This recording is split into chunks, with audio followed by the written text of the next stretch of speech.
biasanya itu saya adanya laporan pada waktu ada rapat dengan guru sebelum, biasanya hari Senin sebelum guru-guru itu masuk ke kelas untuk mengadakan pembelajaran. Kita setiap hari Senin pagi selesai upacara itu kumpul dulu semua guru-guru di ruang guru.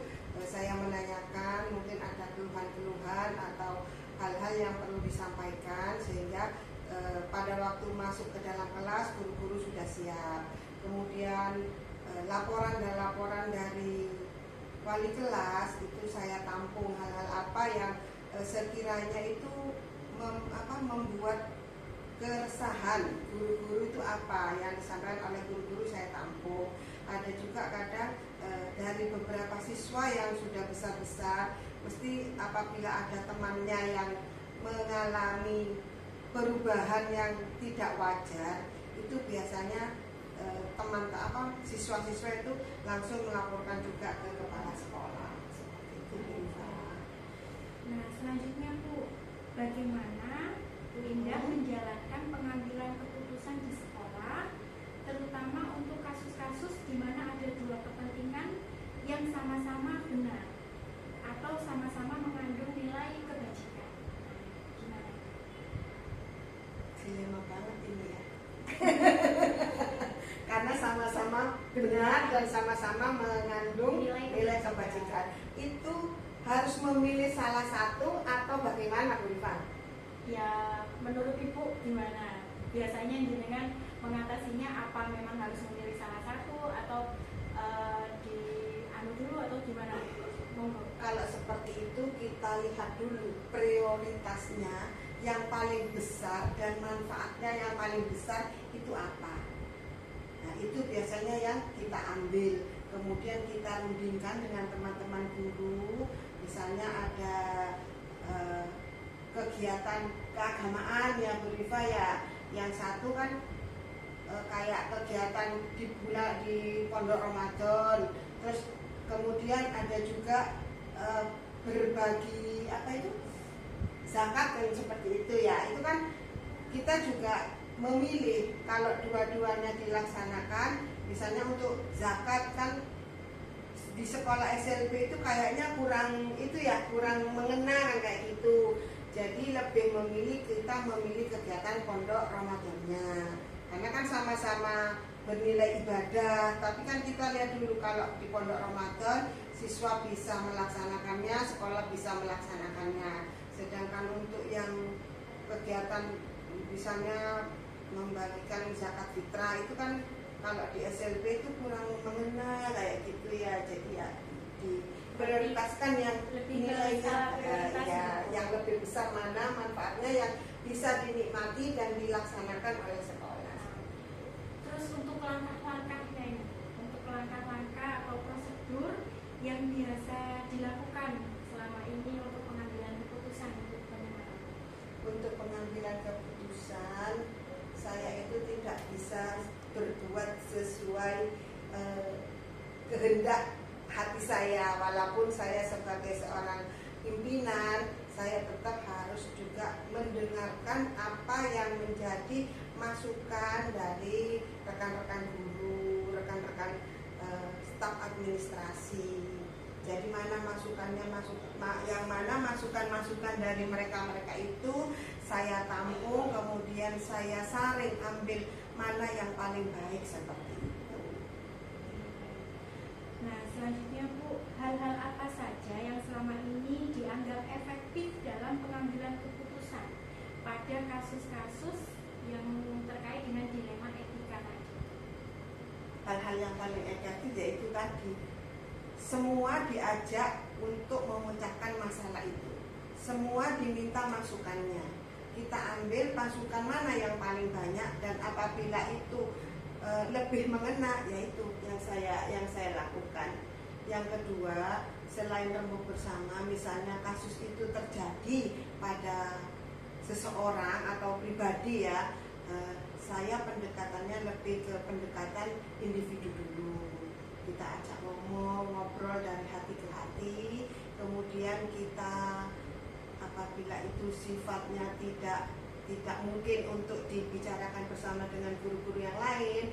Jadi lebih baik kita bicara dari hati ke hati, kemudian kita selesaikan jalan keluarnya seperti apa, misalnya dari sekolah solusinya seperti apa, dari mereka, dari yang bersangkutan itu maunya seperti apa, sehingga apa istilahnya win-win solution gitu loh ya. Jadi sama-sama enaknya, sehingga keputusan yang diambil itu tidak memberatkan kedua belah pihak. Nah, kalau tantangan dalam mengambil keputusan itu tadi apa selama ini?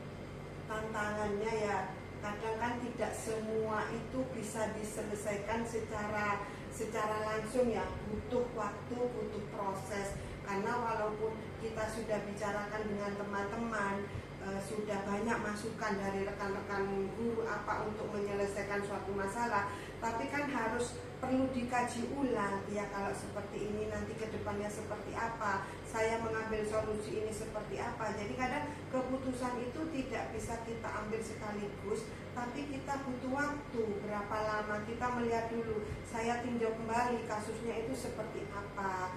Oh, kalau jalan keluar seperti ini, nanti keluarnya seperti ini. Baru setelah kita mempunyai titik temu yang sekiranya paling sedikit resiko yang kita ambil, itu yang saya terapkan, yang saya ambil. Nah, terus Bu, apa tidak ada jadwal tertentu untuk menyelesaikan sebuah kasus? Jadi misalnya apa langsung diselesaikan di tempat, atau Bu Indah membuat sebuah jadwal untuk menyelesaikannya, atau membuat suatu prosedur gitu? Gimana Bu? Kira-kira. Kalau untuk siswa, kita kan sudah sepakat ya, kita mengadakan kelas parenting. Jadi kita ada jadwalnya. Hari minggu pertama itu untuk siswa yang kasusnya yang berat ya, seperti kenakalan remaja, pergaulan remaja, itu kan kasusnya berat. Jadi itu ada jadwalnya. Untuk minggu berikutnya itu yang kasusnya agak ringan. Sedangkan di akhir bulan biasanya itu secara keseluruhan kita berkumpul bersama wali murid semua dan guru kelas untuk membicarakan perkembangan peserta didik. Itu berita. Kalau untuk guru, permasalahan yang dihadapi guru, kita biasanya pendekatannya lebih ke pendekatan secara individu, secara personal. Kemudian ya kita cari solusi yang enak untuk kedua belah pihak seperti itu tadi. Nah, untuk pertanyaan selanjutnya lagi, faktor-faktor apa yang selama ini mempermudah atau membantu jenengan dalam pengambilan keputusan dalam dilema-dilema etika tadi, dalam kasus dilema etika? Faktor-faktor ya, pertama ya Bu Rifa ya, sikap kita, etika kita dalam pergaulan di sekolah, baik terhadap wali murid, terhadap guru, dan juga terhadap peserta didik, itu yang memang perlu kita jaga ya Bu Rifa ya. Yang kedua, sebagai atasan, saya tidak bisa langsung saklek dalam mengambil segala keputusan. Segala sesuatunya harus dipertimbangkan. Yang ketiga, saya itu lebih menganggap guru-guru saya itu bukan bawahan saya, tetapi lebih mengarah kepada rekan kerja saya, sesama teman seperti itu ya. Jadi seakan-akan tidak ada batasan antara guru dengan kepala sekolah itu sama gitu loh. Tapi tetap guru itu mengerti, oh tugasnya di sini, tugas kepala sekolah itu seperti apa gitu loh, tahu batasannya, tetapi itu tidak menjadi penghalang untuk membuat jarak gitu loh Bu Rifa. Jadi kalau kita akrab dengan guru-guru, tidak kaku gitu loh dalam bekerja, kan enak. Jadi teman-teman itu mau menyampaikan sesuatu yang menjadi ganjalan atau unek-uneknya itu lebih gampang, lebih mudah daripada kita itu bersikap kaku antara atasan dan bawahan, ada garis yang tidak bisa di apa ya istilahnya, yang terlalu kaku gitu loh Bu Rifa. Jadi lebih enak kan kalau kita itu lebih akrab, kekeluargaan, tetapi tetap ada batasannya. Oh, saya guru, dia kepala sekolah, saya menghormati kepala sekolah saya, dan kepala sekolah juga menghormati guru-guru saya, seperti itu Bu Rifa.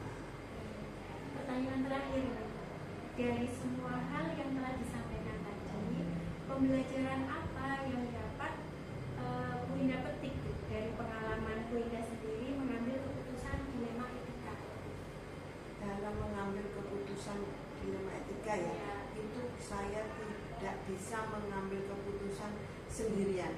Tetap harus ada masukan dari rekan guru, dari staf TU, dan juga dari melihat kejadian langsung apa seperti apa gitu loh dalam mengambil sikap.